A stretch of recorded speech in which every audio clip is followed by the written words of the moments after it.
Assalamualaikum warahmatullahi wabarakatuh. Apa kabar sahabat muslim semuanya? Semoga Allah senantiasa melimpahkan rahmat dimanapun sahabat muslim berada. Pada kesempatan kali ini kami akan mengungkap sebuah kisah tentang Raja Daud dengan istri terakhirnya. Seperti apakah kisahnya? Simak video ini hingga selesai. Istana kerajaan Israel dipenuhi dengan keramaian dan suara-suara gemercing perhiasan. Namun di salah satu sudut istana, suasana hening melingkupi kamar Nabi Daud. Dengan mata yang sayu, Nabi Daud menatap langit-langit kamar yang dilukis indah dengan emas dan batu permata. Suaranya bergetar penuh dengan kecemasan. Ya Allah, mengapa kehangatan tubuhku semakin hilang? Bukankah seorang raja harus tetap kuat demi rakyatnya? Gumam Nabi Daud dengan pelan. Mendengar ungkapan hati sang raja, Yedidiah salah seorang penasihatnya berbicara. Tuan, mungkin kita harus mencari cara untuk mengembalikan vitalitasmu. Rakyat mempercayai bahwa kemakmuran tanah ini bergantung pada kesehatan raja. Menurut keterangan dan tradisi orang Ibrani, kesuburan tanah dan kemakmuran rakyat sangat berkaitan dengan kesehatan raja, terutama vitalitasnya di atas ranjang. Jika raja lemah bersyahwat, maka kemakmuran rakyat akan semakin merosot. Atas dasar itu, para pejabat istana mulai bingung mencari cara agar vitalitas rajanya kembali pulih. Nabi Daud menatap Yedidiah dengan mata yang semakin sayu. Apa yang kau sarankan? Yedidiah menundukkan kepalanya mencari kata-kata yang tepat. Mungkin kita perlu mencari seseorang yang bisa mengembalikan kehangatan tubuh Tuan. Seorang gadis muda cantik yang bisa mengembalikan kehangatan dan energi kembali pada Tuan. Daud tersenyum-senyum lemah. Apakah itu solusi terbaik yang bisa kau tawarkan? Bukankah kita seharusnya mencari jalan lain yang lebih mendalam dan spiritual? Namun sebelum Yedidiah bisa menjawab, seorang penasihat lain berkata, Tuan Raja, meskipun kedengarannya aneh, tapi mungkin cara ini bisa membantu. Kita harus mencoba semua jalan, apalagi rakyat sangat mencintai Tuan dan ingin melihat Tuan kembali bugar. Setelah beberapa saat berpikir, Nabi Daud menghela nafas panjang. Baiklah, lakukan apa yang menurut kalian terbaik. Namun jangan sampai rakyatku mengetahui tentang ini. Aku tak ingin mereka khawatir. Yedidiah mengangguk dan segera mencari seorang gadis. Para penasihat kerajaan mengirim pesan ke seluruh penjuru Israel, mencari gadis muda yang cantik dan berakhlak mulia untuk melayani raja. Kisah tentang pencarian gadis tersebut tersebar cepat di antara rakyat. Namun rincian tentang tujuan sebenarnya dari pencarian itu tetap dirahasiakan. Di sebuah desa bernama Sunem, berita tentang pencarian gadis muda itu mencapai telinga seorang wanita tua bernama Miriam.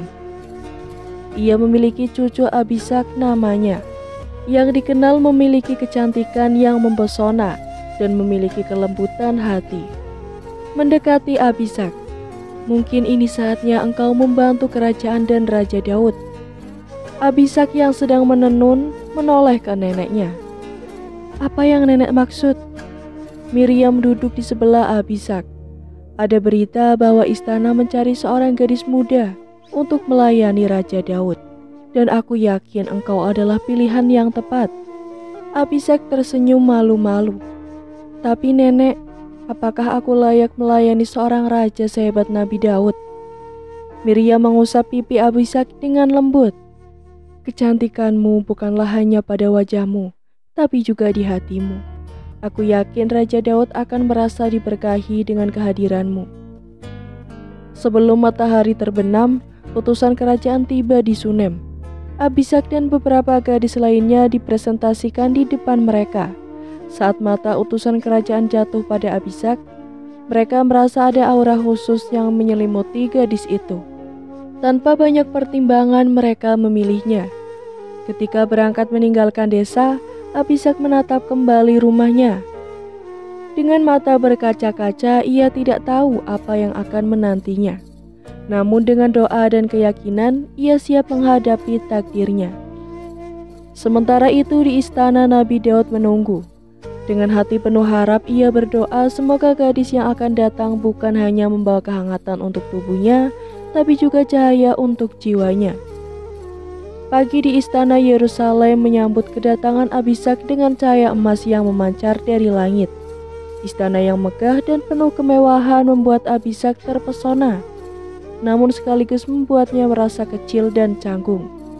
Saat ia diajak memasuki ruangan utama, Abishag bisa merasakan beratnya ekspektasi yang diletakkan padanya. Nabi Daud duduk di atas pembaringannya, menatap gadis muda yang berdiri di depannya. Dengan penuh perhatian, ia bisa melihat kecemasan di wajah Abishag. Namun ada sesuatu yang lebih mendalam, yakni sebuah sinar harapan. "Selamat datang Abishag," sapa Nabi Daud dengan suara yang lembut. "Aku harap perjalananmu lancar." Abishag menundukkan kepalanya. "Terima kasih Tuanku, semoga kehadiranku bisa membawa keberkahan bagi istana." Nabi Daud tersenyum. "Aku yakin akan demikian. Namun sebelum kita melanjutkan, aku ingin tahu lebih dalam tentang dirimu. Apa yang membuatmu spesial di mata utusan kerajaanku?" Abishag menghela nafas, kemudian menceritakan tentang kehidupannya di Sunem. Bagaimana ia belajar agama dari orang tuanya, bagaimana ia memahami pentingnya kasih sayang dan empati dalam melayani, dan bagaimana ia selalu berusaha untuk menggabungkan pengetahuan dan keimanan dalam setiap tindakannya.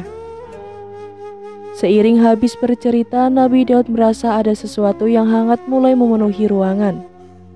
Bukan hanya hangat tubuh, tapi juga hangat hati. Setelah Abishag selesai bercerita, Nabi Daud berkata, "Aku merasa beruntung memiliki seorang sepertimu di sini. Aku yakin Allah telah mengirimkanmu untuk alasan yang terbaik."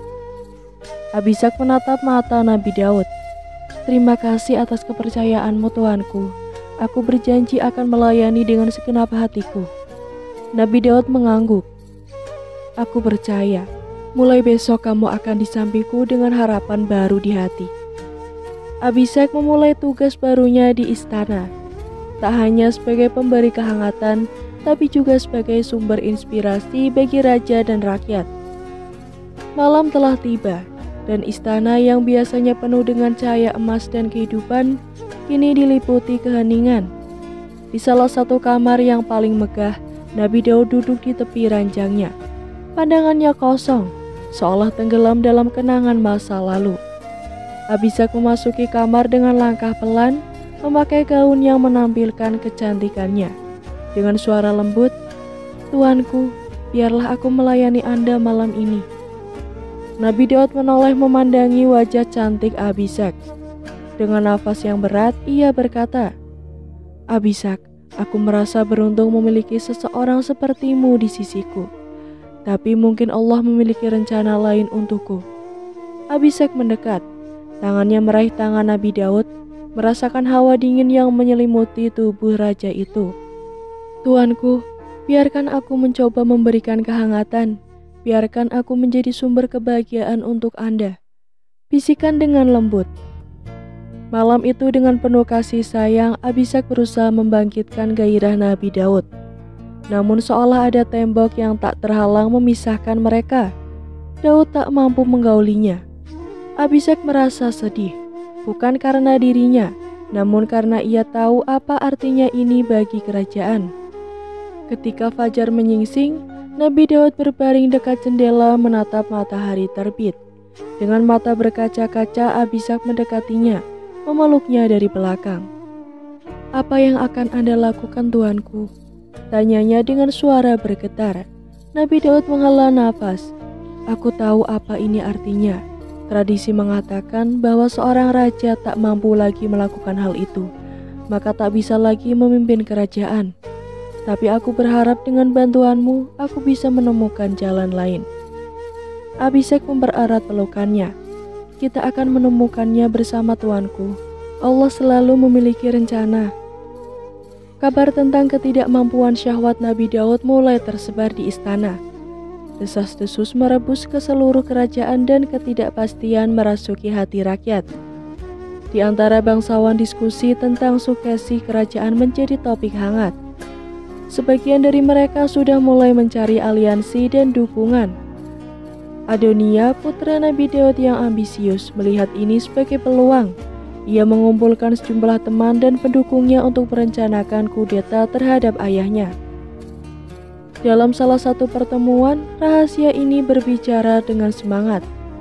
Kita memerlukan seorang pemimpin yang kuat, yang bisa memimpin kita menuju masa depan yang cerah. Sayangnya ayahku sudah tak mampu lagi, dan tugas kita untuk memastikan kerajaan ini tetap tak berdiri. Salah satu penasihat kerajaan Yedidiyah yang dikenal bijaksana dan loyal terhadap Nabi Daud mendengar tentang rencana Adonia. Ia segera menginformasikannya kepada Nabi Daud. Dengan hati berdebar ia berkata, "Tuanku, Anda harus berhati-hati. Adonia merencanakan sesuatu yang bisa mengguncang kerajaan." Nabi Daud dengan mata yang tajam menjawab, "Aku tahu tentang ambisi Adonia, namun aku belum memutuskan siapa yang akan meneruskan tahtaku." Abisak yang selalu merasa di samping Nabi Daud mencoba memberi semangat. "Tuanku, Anda masih raja kita. Jangan membiarkan desas-desus dan ketakutan mengambil alih pikiran Anda. Anda harus memutuskan apa yang terbaik bagi kerajaan."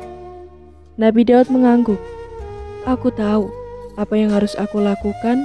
Aku akan mengadakan pertemuan dengan semua anakku untuk melihat siapa yang layak memimpin setelahku." Abisak memegang tangan Daud. "Saya akan selalu mendukung keputusan Anda." Ruangan Nabi Daud dipenuhi dengan ketegangan. Semua anak Nabi Daud hadir duduk berderet di sekeliling ruangan. Cahaya lilin yang redup menambah suasana serius. "Kalian semua tahu mengapa kita berkumpul malam ini," ujar Nabi Daud dengan suara yang tegas. "Tiba saatnya bagiku untuk memutuskan siapa yang akan melanjutkan tahta kerajaan."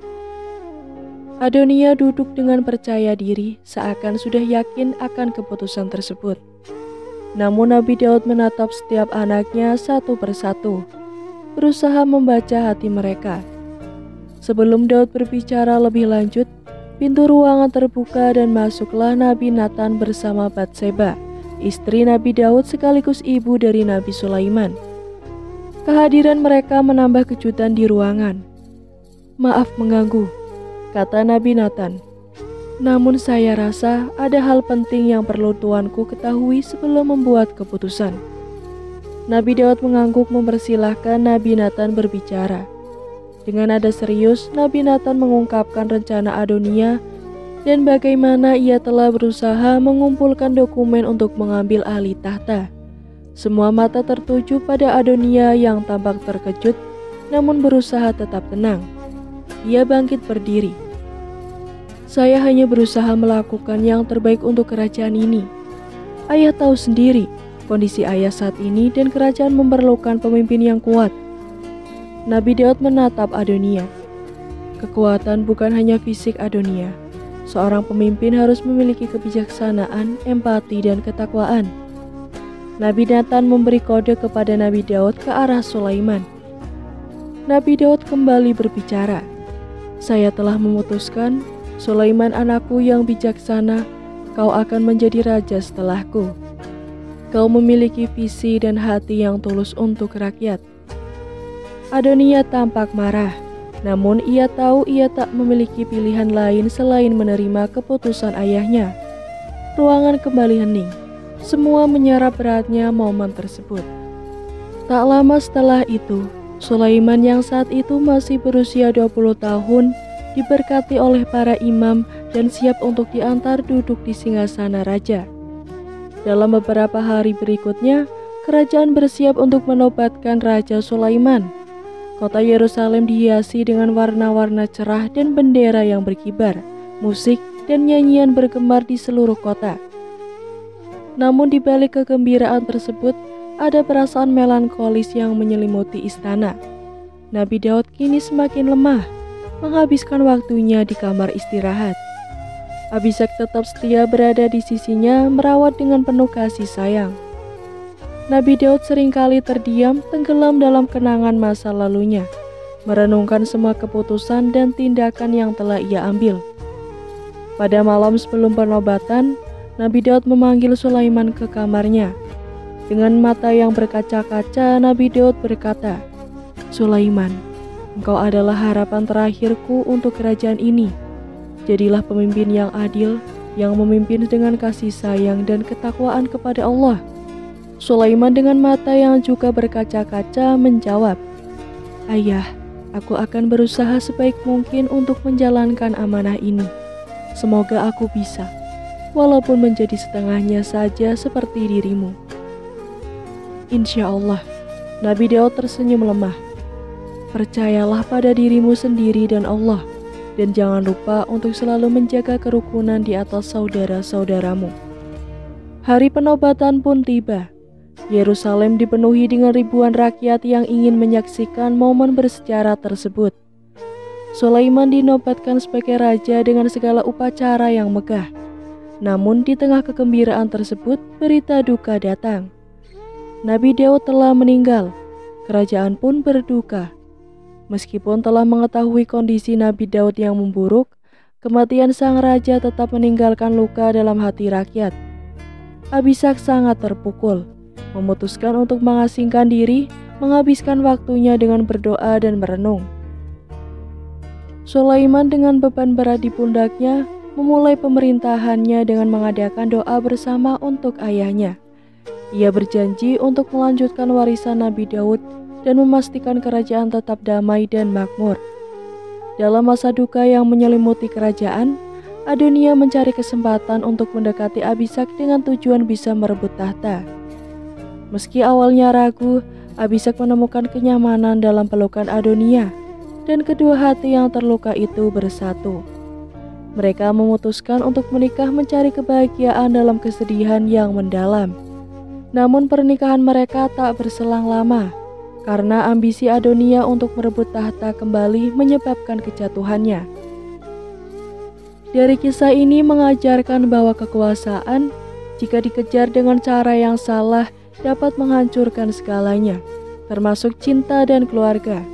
Namun setiap kisah selalu ada hikmah yang dapat diambil, bahwa kebenaran, kesetiaan, dan ketulusan hatilah kunci sejati kebahagiaan dan kedamaian.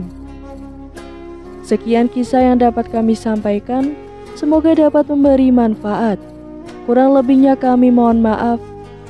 Wassalamualaikum warahmatullahi wabarakatuh.